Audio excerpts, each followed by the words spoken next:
ಲೋಕಸಭಾ ಚುನಾವಣೆ ವಿಧಾನಸಭಾ ಚುನಾವಣೆ ಮುಗಿದ ನಂತರ ಎಲ್ಲರೂ ಜಿಲ್ಲಾ ಪಂಚಾಯಿತಿ ಮತ್ತು ಈ ತಾಲೂಕು ಪಂಚಾಯಿತಿಯ ಚುನಾವಣೆಗಳು ಯಾವಾಗ ಬರುತ್ತೆ ಅಂತ ಯೋಚಿಸ್ತಾ ಇರ್ತಾರೆ. ಇದಕ್ಕೆ ಸಂಬಂಧಪಟ್ಟಂತೆ ಒಂದಷ್ಟು ಕಾನೂನಾತ್ಮಕವಾಗಿ ಕೂಡ ಸಲಹೆಗಳನ್ನು ಪಡ್ಕೊಳ್ಳಲಾಗಿತ್ತು. ಸೊ ಫೈನಲಿ ಇದೀಗ ಪಂಚಾಯಿತಿ ಫೈಟ್ ಸನ್ನಿಹಿತವಾಗ್ತಾ ಇದೆ ಅನ್ನೋದು ಗೊತ್ತಾಗ್ತಾ ಇದೆ.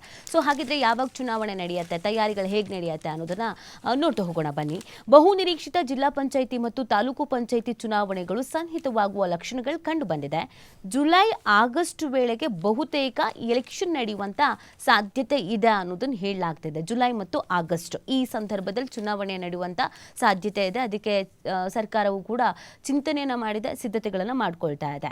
ಜಿಲ್ಲಾ ಪಂಚಾಯಿತಿ ಮತ್ತು ತಾಲೂಕು ಪಂಚಾಯಿತಿ ಮೀಸಲು ಕ್ಷೇತ್ರಗಳಿಗೆ ಸಂಬಂಧಿಸಿದಂತೆಯೇ ಮೇ ಅಂತ್ಯದೊಳಗೆ ಅಧಿಸೂಚನೆಯನ್ನು ಪ್ರಕಟಿಸಲಾಗುವುದು ಅಂತ ಸರ್ಕಾರ ಸೋಮವಾರ ಹೈಕೋರ್ಟ್ಗೆ ಮುಚ್ಚಳಿಕೆಯನ್ನು ನೀಡಿದೆ. ಹಾಗಾಗಿ ಮೀಸಲು ಅಂತಿಮಗೊಂಡ ನಂತರ ಚುನಾವಣಾ ಆಯೋಗ ದಿನಾಂಕವನ್ನು ಪ್ರಕಟಿಸಲಿದೆ.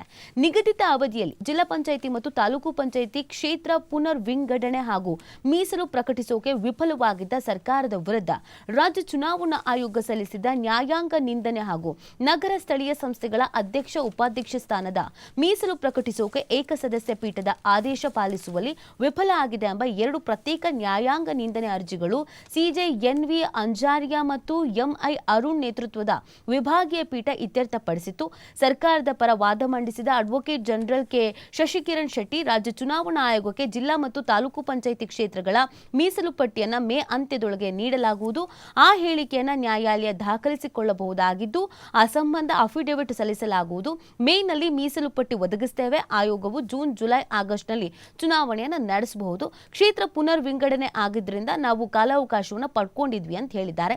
ರಾಜ್ಯ ಚುನಾವಣಾ ಆಯೋಗದ ಪರ ವಾದಿಸಿದ ಹಿರಿಯ ವಕೀಲ ಕೆಎನ್ ಫಣೀಂದ್ರ ಏಕಸದಸ್ಯ ಪೀಠದ ಆದೇಶದಂತೆ ಮೀಸಲು ಪಟ್ಟಿಯನ್ನು ಒದಗಿಸದ ಹಿನ್ನೆಲೆಯಲ್ಲಿ ಸರ್ಕಾರದ ವಿರುದ್ಧ ನ್ಯಾಯಾಂಗ ನಿಂದನಾ ಅರ್ಜಿಯನ್ನು ಸಲ್ಲಿಸಲಾಗಿತ್ತು. ಈಗ ಸರ್ಕಾರವು ಮೇ ಅಂತ್ಯದ ವೇಳೆಗೆ ಕ್ಷೇತ್ರಗಳ ಮೀಸಲು ಪಟ್ಟಿ ಅಧಿಸೂಚನೆ ಪ್ರಕಟಿಸುವ ವಾಗ್ದಾನ ನೀಡಿರುವುದನ್ನು ನ್ಯಾಯಾಲಯ ದಾಖಲು ಮಾಡಿಕೊಳ್ಬೇಕು. ಮೀಸಲು ಪಟ್ಟಿ ದೊರೆತ ಬಳಿಕ ಅಂತಿಮವಾಗಿ ರಾಜ್ಯ ಚುನಾವಣಾ ಆಯೋಗವು ದಿನಾಂಕ ನಿಗದಿಪಡಿಸಲಿದೆ ಅಂತ ತಿಳಿಸಿದ್ದಾರೆ. ಜಿಲ್ಲಾ ಪಂಚಾಯಿತಿ ಹಾಗೂ ತಾಲೂಕು ಪಂಚಾಯಿತಿ ಕ್ಷೇತ್ರಗಳಿಗೆ 12 ವಾರಗಳಲ್ಲಿ ಮೀಸಲು ಪ್ರಕಟಿಸಲಾಗುವುದು. ರಾಜ್ಯ ಸರ್ಕಾರವು 2023ರ ಡಿಸೆಂಬರ್ 19ಕ್ಕೆ ನ್ಯಾಯಾಲಯಕ್ಕೆ ಭರವಸೆ ಕೊಟ್ಟಿತ್ತು. ಅದನ್ನು ಪಾಲಿಸಿಲ್ಲ ಅಂತ ರಾಜ್ಯ ಚುನಾವಣಾ ಆಯೋಗವು ರಾಜ್ಯ ಸರ್ಕಾರದ ವಿರುದ್ಧ ನ್ಯಾಯಾಂಗ ನಿಂದನೆ ಅರ್ಜಿಯನ್ನು ಸಲ್ಲಿಕೆ ಮಾಡಿತ್ತು. ಈಗ ಅವಕಾಶ ಕೇಳಿದರೆ ಅಷ್ಟರೊಳಗೆ ನಾವು ಮಾಡ್ತೀವಿ ಅಂತ ಹೇಳಿದ್ದಾರೆ. ಹಾಗಾಗಿ ಎಲ್ಲವೂ ಅನ್ಕೊಂಡಂಗಾದ್ರೆ ಜುಲೈ ಆಗಸ್ಟ್ ಅಲ್ಲಿ ಪ್ರಕಟ ಆಗ್ಬಿಡುತ್ತೆ.